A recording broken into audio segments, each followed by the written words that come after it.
Welcome to another episode of Muay Thai Saved Me. My name is Kru Neil. If you are just tuning in for the very first time, just remember this is a podcast for anyone that learns Muay Thai as a practitioner, as an ex-fighter, is a current fighter, and it's just showing how Muay Thai has impacted their life in a positive way. Today, I'm doing something a little different. Today, I'm actually going to be sharing my story, something that I don't really talk too much about, and I think it was just time to kind of share a lot more intimate details about who I am as a person, how I got into Muay Thai 34 years later, where I'm at now. So basically, as you know, my name is Kru Neil. My real name is Neil Chatchayan. I'm half English, half Thai. For those of you, a lot of people think I'm half Armenian because my last name ends with YN. Let me just clarify.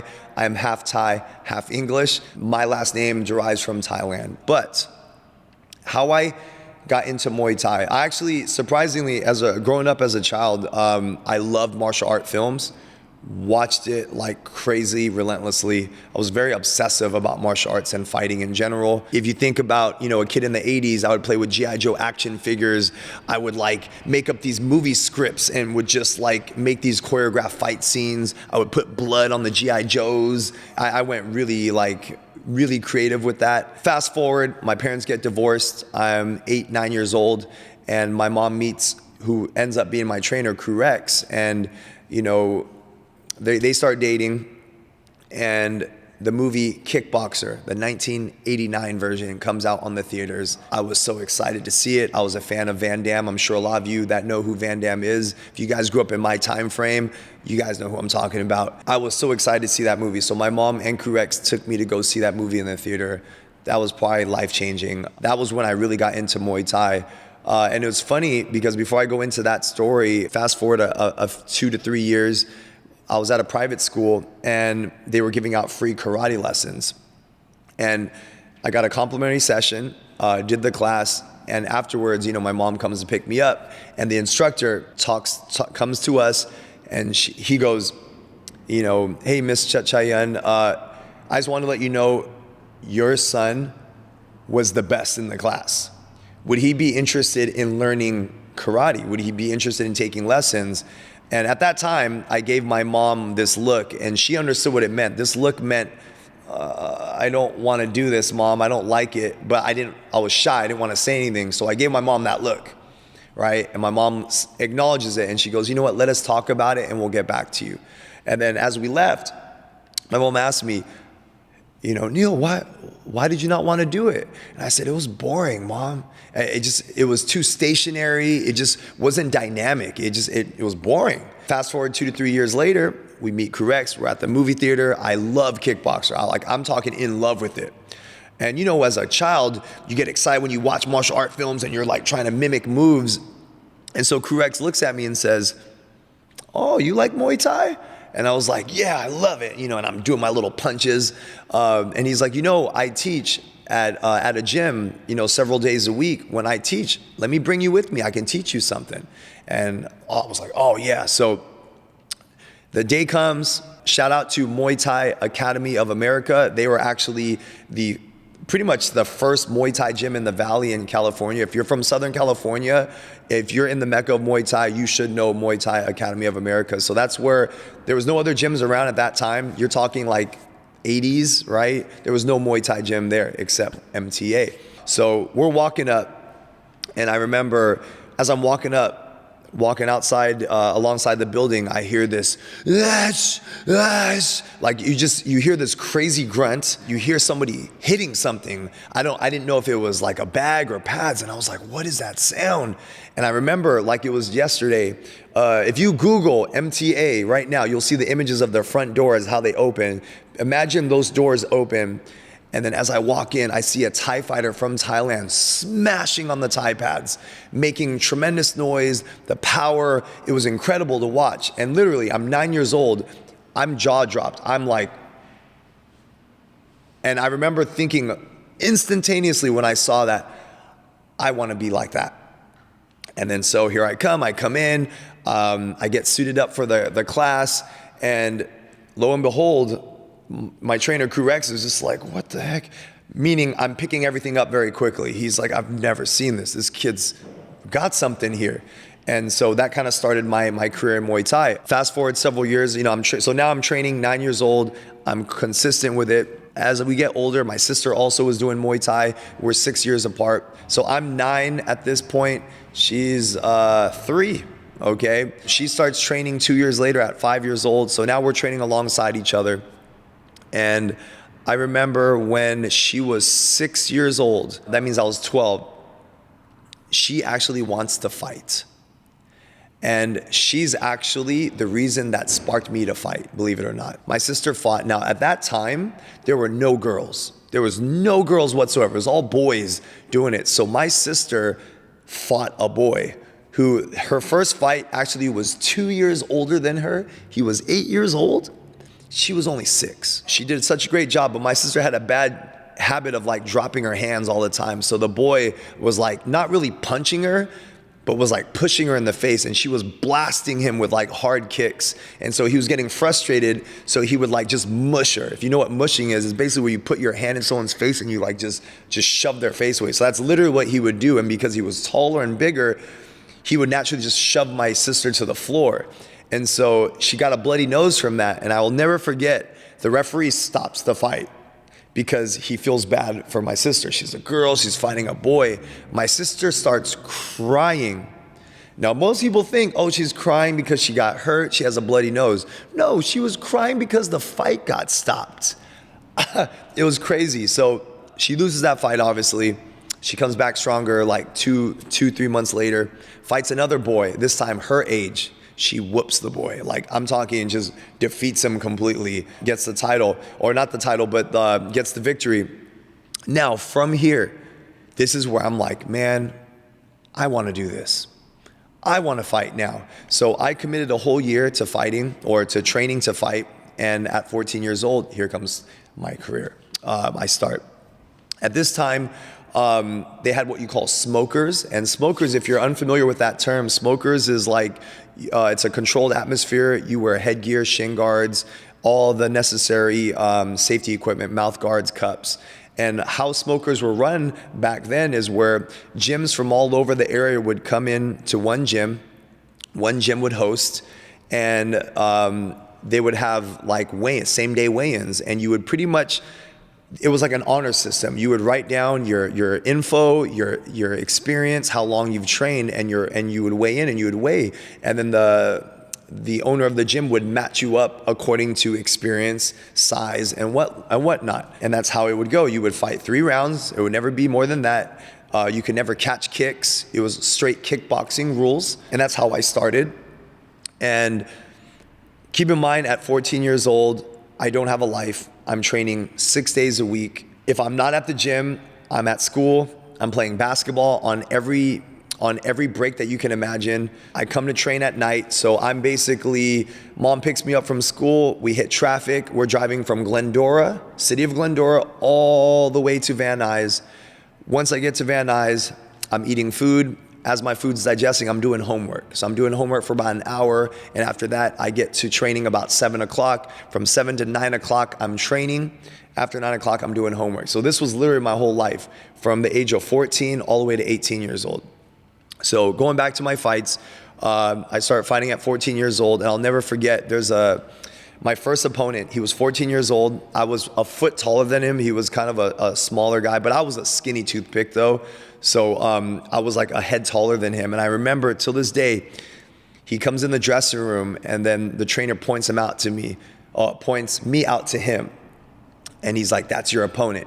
And this kid looks at me up and down. I could take him with the most confidence you could ever imagine.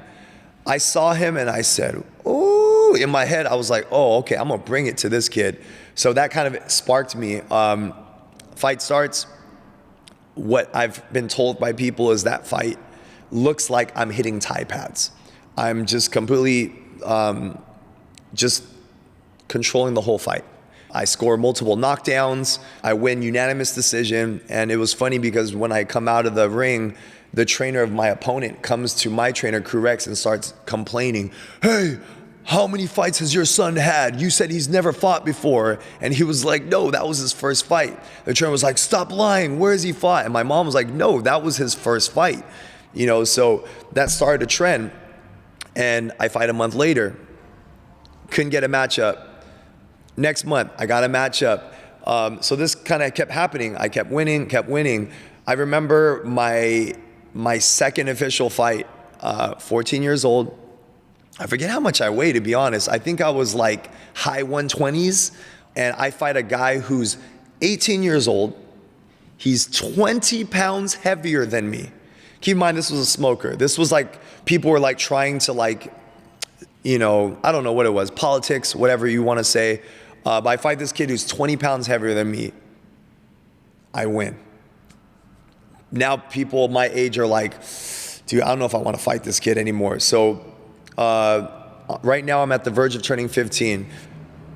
Right now I can't find fights. I'm 14 years old, cannot find fights. I finally turned 15 years old. At 15 years old, I can't find anyone my age to fight. So I start fighting 23-year-olds and up. So at 15 years old, imagine a skinny little toothpick fighting 23-year-olds and up.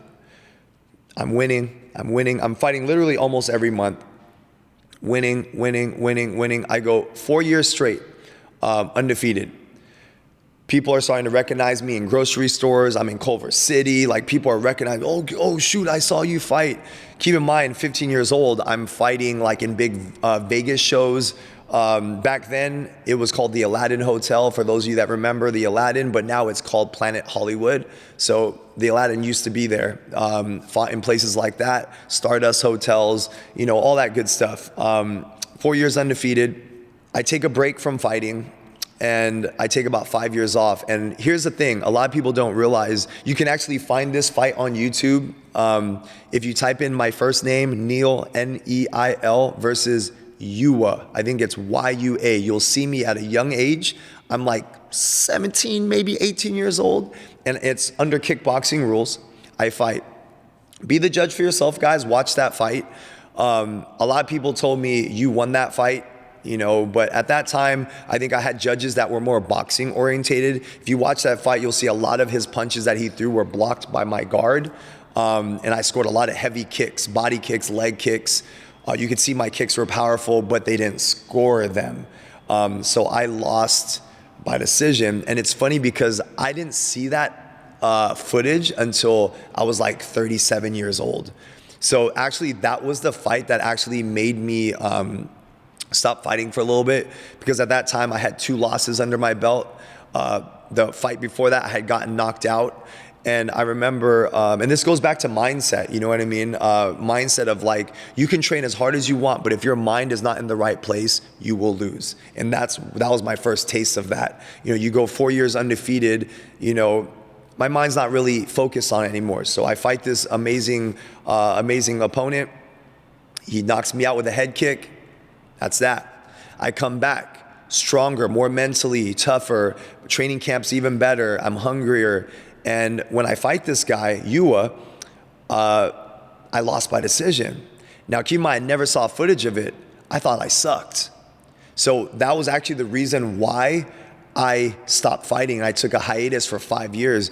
But fast forward 37, 38 years later, when I saw that footage, I was like, oh my gosh, I actually did really well. So I just wish I had somebody in my corner at that moment that kind of addressed the good things that I did, as opposed to what I was thinking in my head, how horrible I sucked and this and that, and I would have kept fighting. But anyways, 5 years, take a hiatus. Now I'm still training, but I'm not training to compete. An opportunity comes about.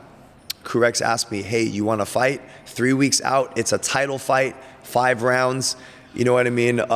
So I was like, all right, Kru, let's do it. Let's fight. Everyone thought Kru was crazy. Everyone thought, like, what are you doing? Your son has not fought for 5 years. Why are you putting him against an opponent who has knocked out his last 3 opponents? What are you doing? Are you crazy? Kru would just give him a little snarl, like, yeah. Because me and him, we knew, we were like, no, we're ready. And so fight happens, kind of cool. It's like a movie. We go to the center of the ring. My opponent's talking smack to me. Literally, I've never experienced this before in my life. He's telling me how he's gonna bring me pain. He's gonna knock me out. He's gonna regret, fighting him, and I'm just like nodding my head, okay, yeah. And the crowd right now is going nuts. They're going crazy. As the ref breaks us apart, I blow him a kiss. The crowd erupts, they're going crazy. So round one fights, he comes heavy, he starts trying to knock me out with his hands, and I'm just chopping away his legs.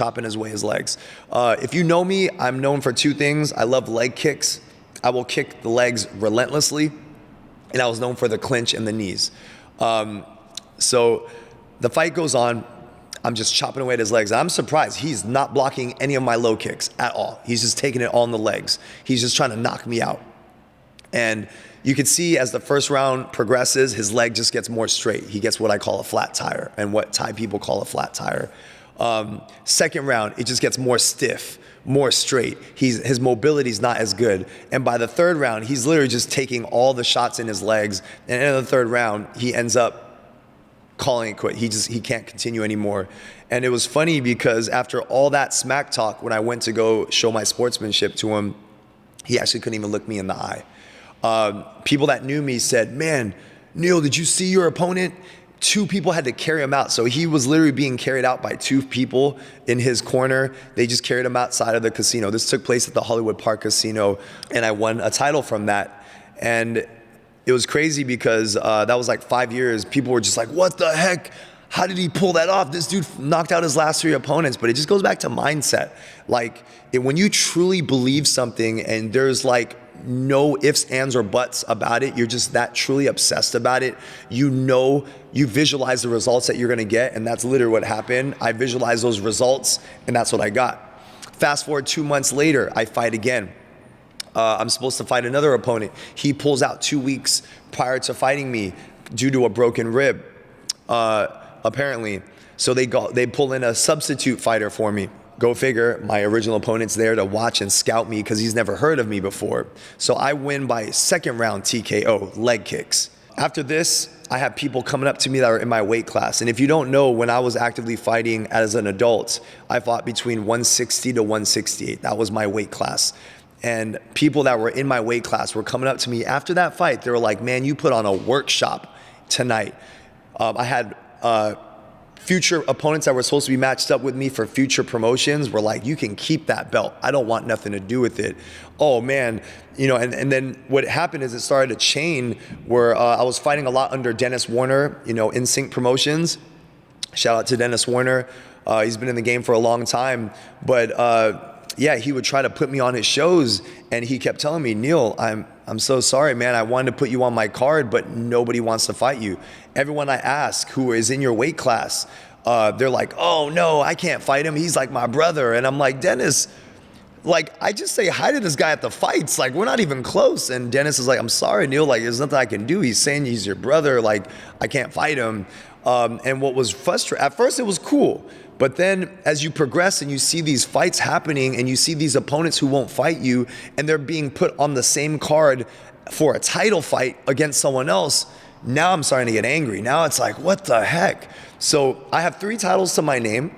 I actually should have had a lot more, but due to politics and people, choosing fighters and who their opponents were gonna be, I actually lost a lot of opportunities. So at this point, 2004, my trainer Kru knows an owner in the gym in Thailand called SKV Gym. He asked about me, and Kru is like, man, my son just can't get any fights right now. So Sialek from SKV Gym, he's like, send your son here to Thailand. We'll get him fights. So sure enough, we do. My mom sends me over to Thailand. My first trip to Thailand, it's 6 weeks. I'm scheduled for 3 fights. Now keep in mind, most of my career is kickboxing rules. Not until 2004, they actually started to allow knee strikes into Muay Thai bouts. You still couldn't use elbows though, right? Not until 2005. In 2005, you were able to throw elbows, but only in Las Vegas. You were only able to throw punches, kicks, knees. And you weren't even able to knee to the head either. That was the funny thing, not until 2005. But anyways, before I get into that, 2004, I get shipped to Thailand. Now I'm training 7 days. The owner of the gym, Sialek, he has a business partner. His business partner likes the way I'm looking for training. He actually sets me up to put me into a fight.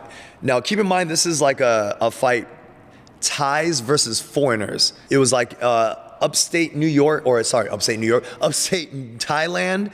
And we went really like 6 hours north from Bangkok. And I was under the impression I was fighting a Japanese guy, right? Keep in mind in Thailand, the dressing rooms are like all intertwined. You can see your opponent across the way. I'm looking around, don't see a Japanese guy. I'm warming up, getting my hands wrapped. But I keep seeing this one Thai guy keep looking at me. Like he's looking me up and down. And I'm just like warming up. I'm like, man, why does that guy keep looking at me? As the fights progress, and it's getting into the later card, I'm like, wait a minute, there's no Japanese guy. I think I'm fighting that guy. So now my mind shifts from fighting this Japanese guy. I'm like looking at this Thai guy. I'm like, okay, I'm fighting that guy now.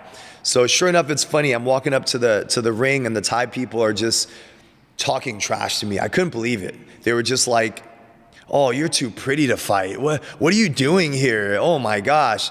And I'm just like, all right, keeping a poker face, walk up into the ring. I fight. Now, keep in mind, this was also a learning lesson to me, and for all fighters out there that are listening, you always got to fight like yourself.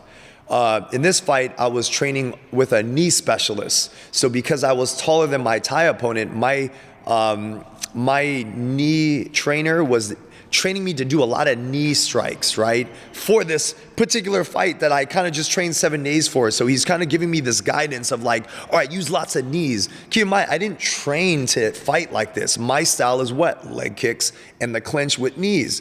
But he was trying to teach me to fight with just knee strikes, not grabbing, no leg kicks. So I didn't listen to my own fighting style. I tried to fight like someone else's way, and it didn't turn out well for me. I ended up getting cut with an elbow in the 4th round. Blood's just everywhere. I remember my whole face was just warm. So I'm coming in, I'm frantically coming in, and the crowd's going nuts. They're like, wait, whoa, this guy came to fight. This guy's tough. And it's funny because I didn't throw that many leg kicks. I threw several, and I remember the fight got stopped. I saw my opponent. He came to say hi to me after the fight, and he was limping so badly. And I remember thinking to myself, like, oh my gosh, I gotta fight like me. I can't fight like anyone else. So it was like a huge learning lesson for me coming back. So I come back to America. I thought it was hard finding fights then. When the word got out that I fought a Showtime Thai fighter in Thailand, even though I lost by elbow TKO, it made it even harder for people to get fights for me. So the only time I was able to get fights was people that didn't know me, or typically just didn't care. They're just like, yeah, I'll fight him. But that was really hard to come by. So a lot of people don't know that about my fight career. In 2008, I actually retired from fighting. Kru and my mom, we split up as a family. So I was I hung my gloves up and I took over everything. And so 2008 I started teaching in 2004, but in 2008, I became head trainer. And then from 2008 to present day, I've been the head trainer at MTK. We started really small, and then now we've built up to 2 locations now. We have hundreds of students, and it's pretty awesome. It's pretty awesome. And I just wanted to share that story with you guys today. I know there's a lot of details that I could still share, but then this thing would be like a 3-hour podcast episode. I don't want to do that to you guys. So if you guys have any questions, feel free, hit us up, email us, comment on our posts and say something like, hey Kru, ask me a question, and then I'll make sure I acknowledge it on the next episode, okay? But guys, that concludes Muay Thai Saved Me. My name is Kru Neil. If you enjoyed this episode, don't forget to like, share, subscribe to our channel. Don't forget, be prepared for the next episode. I got something coming. I got something coming for you. I got an awesome guest. I know you don't wanna miss that. All right. But have a good rest of your day, guys. I'll see you soon.